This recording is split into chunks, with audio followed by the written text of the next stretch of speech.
Hi there. Okay, I'm going to show you how to make this wall vase. It has a hole in the back, you can hang it.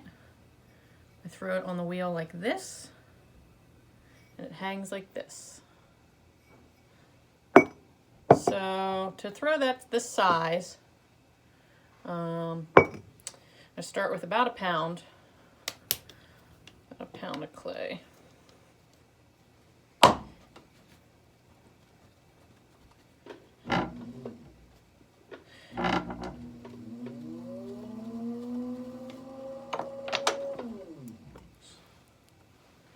It's a little loose, so I'm just going to put some clay in here. Help with that loose bat pin. Okay.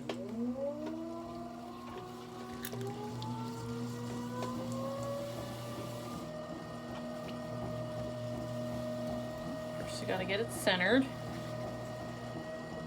So basically it's kind of a bottle form, closed form without a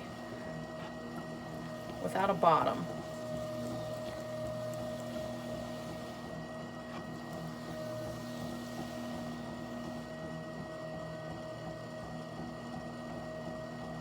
So once I have the clay centered, I'm going to go ahead and open it up.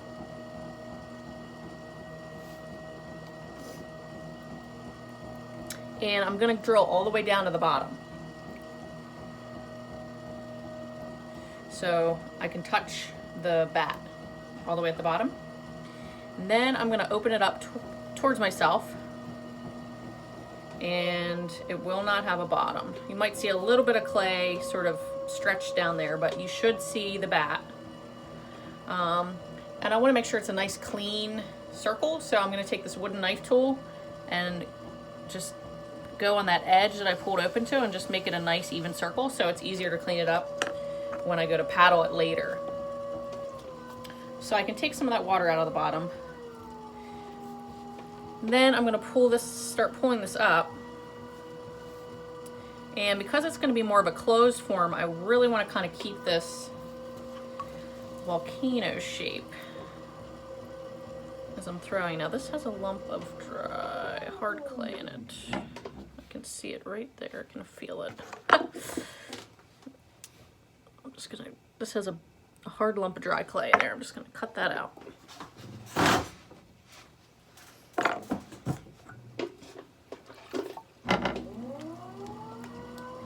Okay, so as I'm pulling this up, I'm gonna keep this volcano shape.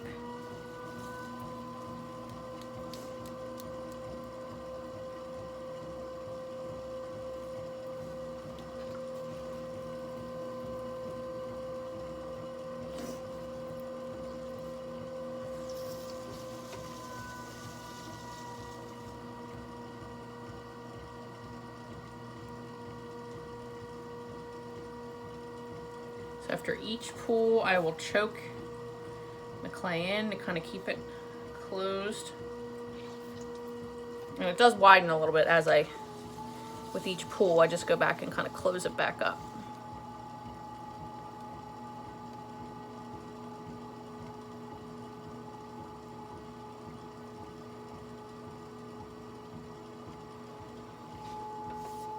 I'll try to get one more pull out of that.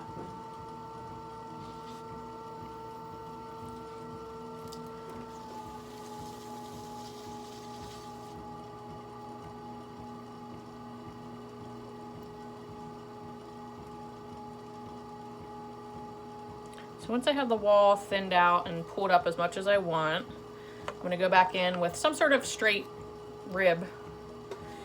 And I like to get all the throwing lines out when I make these because I like to decorate them. That's just a choice that I make, but you can leave the throwing lines if you would like. I just like to smooth that.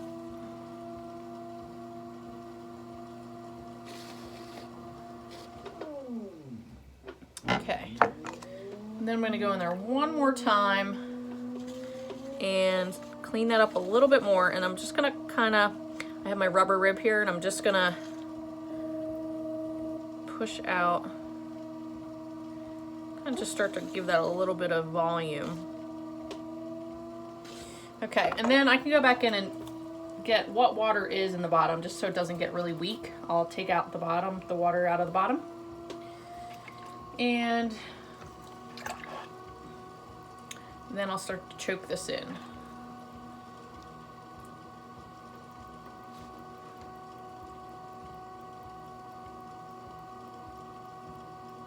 So I'm kind of pulling the clay up and pushing on it.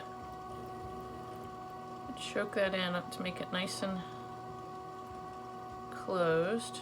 Now it's going to start to get thick up there, and if that happens, which it will, I got to go back and just pull up that thick area of clay. I can choke it back in and then pull it up.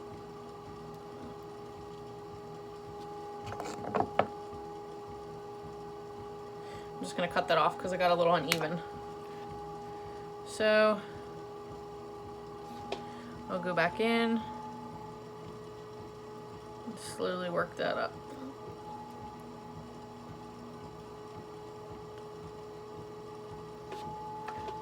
Then I can actually go and close this just by pushing. I'm close enough now. I can close the hole. And I like to create a neat little spindle shape at the bottom. So you can kind of play around with that trapped air. Once you have that closed off, you can kind of play around with what that trapped air does in there in that spindle. Then I'll go back and just do a little bit more ribbing.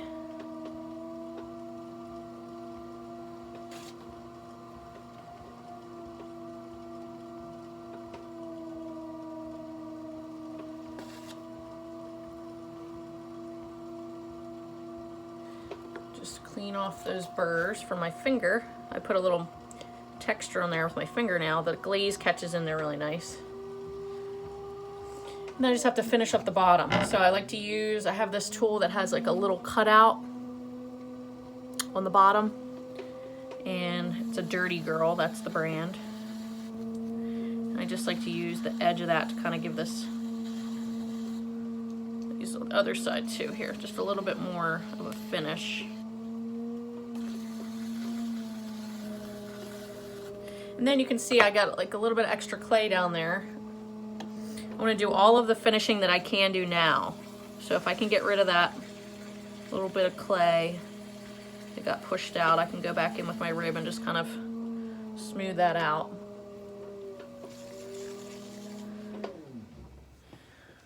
Okay, so then I can just cut it off with my wire.